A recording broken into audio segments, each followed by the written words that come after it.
नमस्कार दर्शकों, जय माता दी।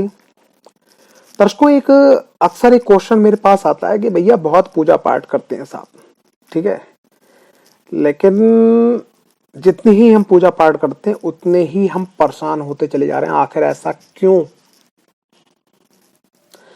जितनी ही पूजा पाठ करते हैं उतनी परेशान होते चले जाते हैं। उसके बाद में क्या होता है कि परिवार के अंदर अगर मान लिया कोई व्यक्ति एक पूजा कर रहा है और परेशानी बढ़ रही है, दूसरा व्यक्ति नास्तिक है जो पूजा पाठ नहीं कर रहा है, फिर वो मजाक उड़ाता है, खिल्ली उड़ाता है। देखो, जितनी पूजा पाठ करोगे उतना परेशान होता है व्यक्ति। ऐसा क्यों होता है? आज की वीडियो में यही सवाल का उत्तर मैं आपको देने वाला हूं। सविनय निवेदन आप लोगों से ये है कि अगर आप चैनल पर पहली बार आए तो चैनल को सब्सक्राइब करना, वीडियो को लाइक करना बिल्कुल ना भूलें। देखिए, कभी कभी क्या होता है कि आपने एक कहावत सुनी होगी, बड़ा प्रचलित कहावत है, गेहूं के संग में घुन का पिस जाना।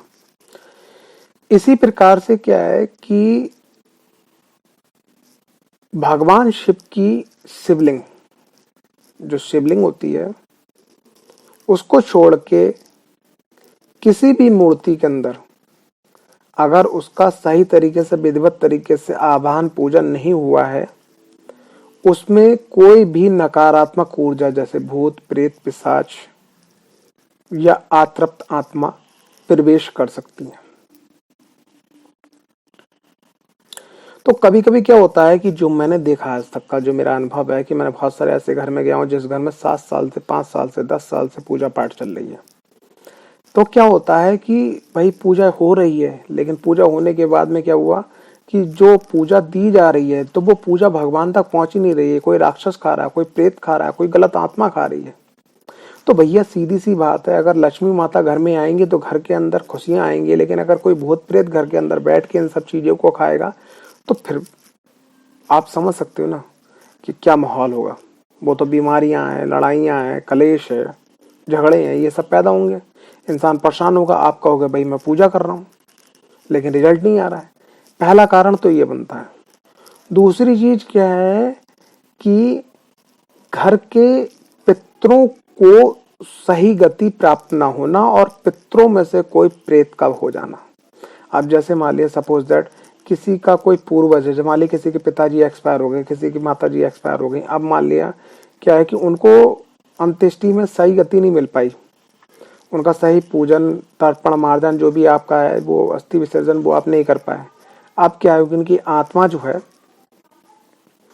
कष्ट में है। वो कष्ट में होते होते समय निकल गया काफी। उनके पाप कर्म इतने थे कि उनको जो है पिशाच योनि में पहुंचना पड़ा, लेकिन वो हैं तो आपके घर के। अब वो क्या हुआ है, जब आपके घर में आए तो उनके संग में कई पिशाच, कई मिलने जुलने वाले और आ गए, तो आपके घर में तहस नहस कर दिया। तो पितरों को भी सदगति ना प्राप्त होने के कारण घर के अंदर कलह होता है। हम पूजा पाठ करते हैं, पितर आगे उन पूजा पाठ को नहीं जाने देते। दूसरा कारण। तीसरा कारण क्या है कि अगर आप पूजा कर रहे हैं तो अगर आपने आसन नहीं लगा रखा है, जैसे आसन होता है ना, आसन पे बैठ के पूजा करना, नंगे जमीन पे आप पूजा कर रहे हो, आसन नहीं लगा के पूजा कर रहे हो, आप अपनी सुरक्षा घेरे के अंदर पूजा नहीं कर रहे हो, ठीक है, सुरक्षा मंत्र होते हैं उनके अंदर आप पूजा नहीं कर रहे हो, तब भी आपको जो है पूजा का फल नहीं मिलता, उल्टा नुकसान होता है।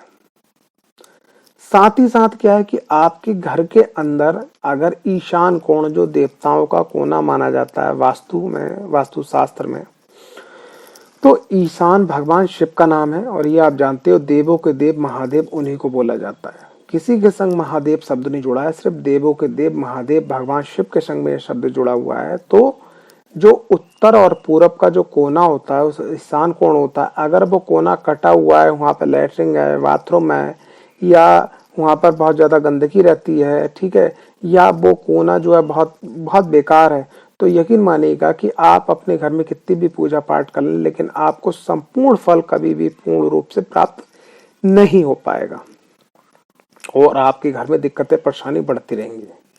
साथ ही साथ क्या है, वास्तु में एक नियम और है कि अगर आपके घर के अंदर पश्चिम और दक्षिण का कोना, नेतृत्व कोण अगर वो बहुत नीचा है, वहां कोई जल का स्रोत है, मान लिया आपने नल लगवा रखा है, कुआं है आपका, तो यह जल का स्थान बना रखा है, तो आपके घर में जो है नकारात्मक ऊर्जा बहुत जल्दी इंडिकेट होंगी और इंडिकेट बहुत जल्दी आएंगी। जब आएंगी तो आपके घर में दिक्कत परेशानी होगी।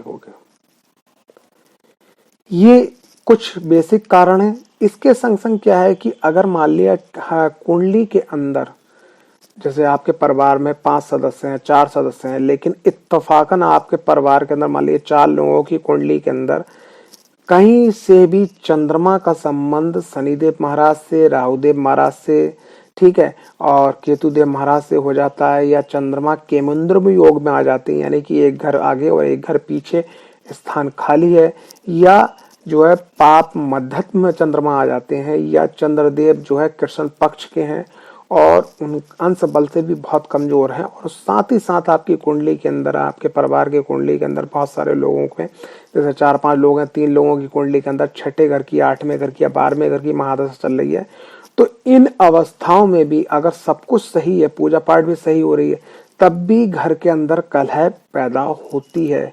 और जब कलह पैदा होती है तो व्यक्ति सोचता है कि मैंने पूजा करी, और उसमें ये हो जाता है कि जब जब जितनी पूजा करोगे तब तब ये कलेश पैदा होता है। तो ये कुछ कारण है।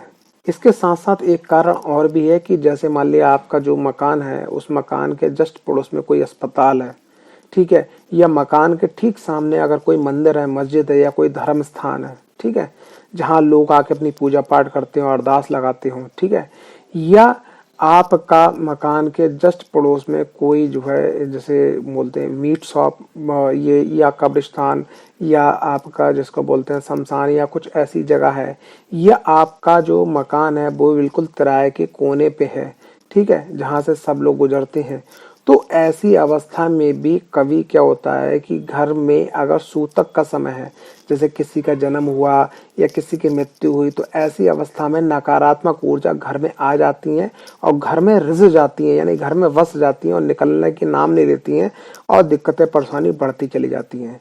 तो इसलिए क्या है कि सबसे पहली चीज क्या है कि अगर आप चाहते हैं कि आपके घर की स्थिति अगर ऐसी बन चुकी है, तो सबसे पहले परिवार के जो सबसे बड़ा जो मुखिया है उसकी कुंडली का विश्लेषण अध्ययन करवाएं, ओरा स्कैनिंग करवाएं, और पूरे परिवार की कुंडली विश्लेषण, ओरा स्कैनिंग करवाएं, वास्तु क्लियर करवाएं, ठीक है, वास्तु क्लियर करवाएं, और घर के अंदर आप शुद्धि करवाएं। तो यकीन मानिएगा कि ये 2-3 रेमेडी करने के बाद में आपके घर के अंदर जो नकारात्मकता है वो खत्म होगी, और आपके घर के अंदर जो है सकारात्मक बढ़ेगी, और आप उन्नति और सफलता को प्राप्त करेंगे। आशा करता हूँ ये वीडियो आपको पसंद आई होगी। अगर वीडियो पसंद आई है तो वीडियो को लाइक और चैनल को सब्सक्राइब करना बिल्कुल ना भूलें। जय माता दी, जय माँ बगलामुखी, जय माँ पंच परमेश्वरी माता महाकाली की सदा ही जय हो।